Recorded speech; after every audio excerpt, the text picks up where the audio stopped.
I'm Justin Evangelo. This is Disenabled, the podcast where we enable people with physical disabilities. Happy 2022. First episode of the podcast for the year. One of many more consistently to be posted. Fingers crossed if I can get my act together.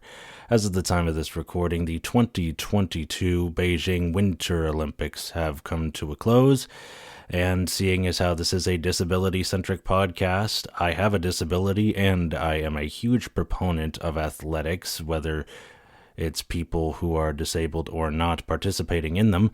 I thought I would put together a Road to the Paralympics series as indicated by the title of this episode, starting off with talking to someone who is trying her damnedest to get into the Paralympics.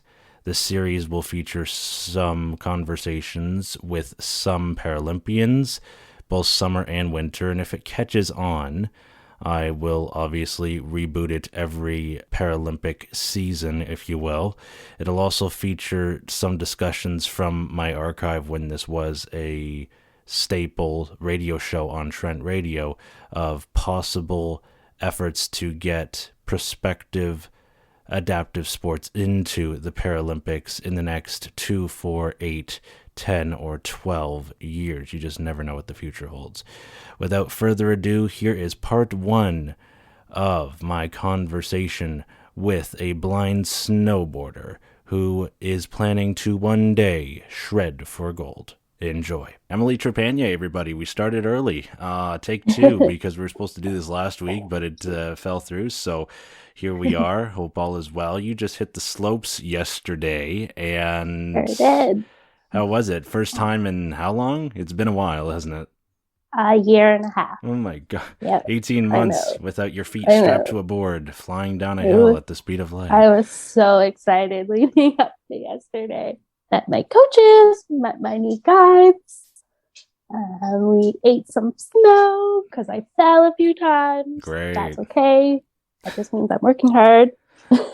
How were the conditions yesterday on the slopes? Again, I'm all the way in Ontario, and we're right now dealing with all this trucker business, so I'm trying to keep in the loop about all this parasports stuff, but it's not it's not as easy to find information it about. Would be a little tricky, yeah. The conditions were actually pretty good yesterday.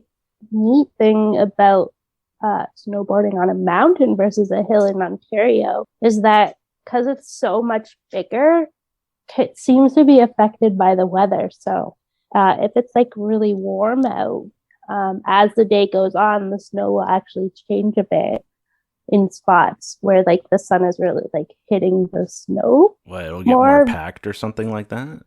Depends. So if it's warmer, sometimes it gets like, it almost feels like sugar, like you're walking through sugar. Oh, wow. So it's like, it's kind of, it's hard to explain. It's almost like powdery. It almost gets more powdery. Versus if it's cold, it starts like hardening up, so it gets a little bit more icy. So I remember like snowboarding on hills in Ontario, it would always be pretty, like there would always be a lot of ice on the hills. Whereas when I started snowboarding out west here, there was a lot more days where it's like powdery, but they do have days where some spots of the hill, not all spots of the hill, get icy. So yeah, makes sense. Which is definitely like a mixed bag, but it's fun to ride on. But well, I can imagine. Which is easier to actually ride down the slopes on? Riding in Ontario, I've always like been used to riding like packed down snow that is icy, but then I started riding out west here, and I kind of actually like the powdery snow a little bit better sometimes. Well, I think we've put the cart before the horse here. Plenty of context because we've been messaging back and forth off the record for a few weeks. Emily Trepanier, blind snowboarder. Sorry, forgot to introduce that. No worries. Jumped right in, and I usually start with basic questions such as something like, how did you lose your sight? So I was actually born blind, actually, and they didn't realize I was blind until about age 2. And it wasn't even the doctors that realized it. It was actually my mom who realized something was going on, because I am the youngest of 3 other siblings. So I have 2 sisters and 1 brother. And so when they were 2, they would like reach for objects and like want to touch like objects and stuff. Whereas me, at the age of 2, I wasn't really reaching for a lot of objects. I would stare at a lot of lights and stuff, but there wasn't a whole lot of interest in like reaching for objects. So right then and there, my mom was like, there's something wrong here. Like, why isn't she reaching for objects? She's staring at lights a lot, but she's not reaching for objects. Yeah. And at first, the doctors actually didn't believe her until they ran more tests and stuff. And then they realized, I was actually legally blind. So I had underdeveloped optic nerves as a child. So they didn't develop right away. And part of it didn't develop properly. So I gained vision as a child for a while. I actually had a lot more vision than what I have right now. And then I could see out of my right eye and a bit out of my left eye as a child. And then going into my teenage years, other eye conditions started to like pop up. And to this day, they're still not 100% sure exactly what all of my eye conditions are. And so those other eye conditions started popping up, and I actually started losing vision. So right now it seems to be stable for the last 2 years, but they don't 100% know if it's going to remain stable or if I'm going to lose more vision. So right now I can see close up out of my right eye, and I don't see anything out of my left eye. It's exactly like me, just different ways of getting to there. I have less than 1% vision in my right eye. That's it. Up close and personal. So if I can touch it with my nose, I can see it. Growing up, then, what drew you to athletics in general? I don't want to discriminate and just say snow sports. Yeah. So, I always loved watching the Olympics growing up as a child. When it was Olympic time, instead of finding me outside playing, you would find me like in our living room glued to the TV, just like watching the Olympics. And it got to the point where my mom was like, you can't sit so close to the TV because you're going to hurt your eyes. And I'm like, well, that's the only way I can see them. So I would like sneak into the living room when she wasn't in there, and I would like go right up close to the TV so I could see everything that was happening. And then as soon as I heard someone come in, I would go back to the couch and stuff. Yeah. So I would kind of sneak around and do that as a child, and I loved it, especially the Winter Olympics. And I thought it would be like super cool to one day be one of those athletes who are competing at the Paralympics. So, and originally I thought it would be skiing, but I went to a school in Brantford for the blind and deafblind. Oh, W. Ross. W. Ross, yep. So I went to the school, and my second year, I met my best friend, who's still my best friend to this day. And she had been part of a program since the age of 4 called the Kitchener Track 3 program. And basically, that's a program that teaches people with disabilities how to ski and snowboard. So she had been a part of that program, and I thought it was really, really neat. And so they invited me out one night to check out the program. And then the following year, I ended up signing up for ski lessons with that same program. So we would go there once a week and do ski lessons. And so I did that for a few years. And so my best friend, she had 2 guides, and she was learning to snowboard by this time. And so the one night, my one guide actually ended up injuring herself, so she couldn't guide me for a few weeks. So one of my best friends, one of her guides was like, well, do you want to try out snowboarding, Emily? I'm like, okay, why not? And well, I tried out snowboarding and absolutely fell in love with it. And well, the rest is history. What particularly made you fall in love with it more than skiing? Because there's the I perception don't of, oh, know. I have two things attached to individual feet. I have more control, as opposed to, hey, both my Yeah. feet are strapped to a board, and if I don't have really good core balance, I'm eating it all the time. Yeah, I don't know 100%. I'm thinking it's like it was a new challenge for me and I wanted to like continue to like work on it because you're right. It was so hard in the beginning to snowboard because suddenly instead of two boards on my feet, it was one board and they were strapped to my feet. I couldn't move my feet and stuff. So I remember my first 2 years like falling almost every 5 seconds and like eating lots. I ate so much snow when I was learning how to snowboard. And then suddenly it just like, something just clicked and I was able to, I wasn't falling every 5 seconds. I was still falling, but it wasn't every 5 seconds. There you go. And I Marginal just like, improvement over time. I like that. yeah.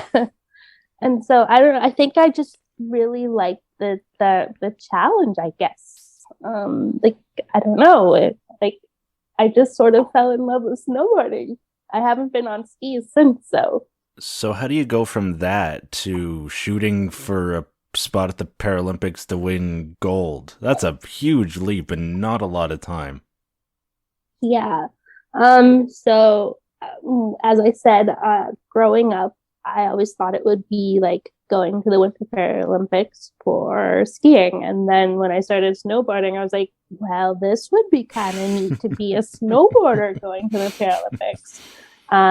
Snowboarding is still a very new sport for the Paralympics. It only started in 2014 at the Paralympics. So I thought it would be super cool to be like one of the first blind snowboarders who compete at the Paralympics. So it's been my mission ever since. So I saw that you made a stab at it in 2018. I did a little bit of digging through internet I archives, and did, yeah. whatever happened to that? Were you close? How far did you make it? So right now my classification, it is currently in its developmental stage. So the big thing that they're working on right now is finding more people to compete in the legally blind That's what I classification. thought. Okay.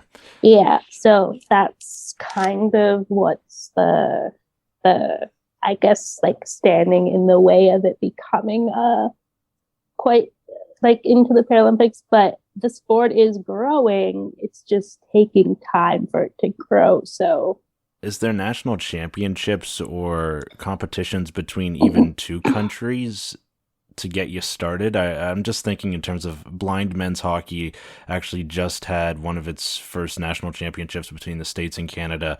They're having the same sort of problem getting it into the Paralympics. They're trying like hell, but it's still a yeah, fight. it is a huge fight.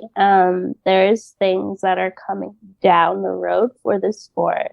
I haven't been told exactly what that is, but I am told that it is a very huge positive step for not only the sport of para snowboarding, but for my particular classification. So I think it's coming, but it's just that like trying to be patient and like continuing to train.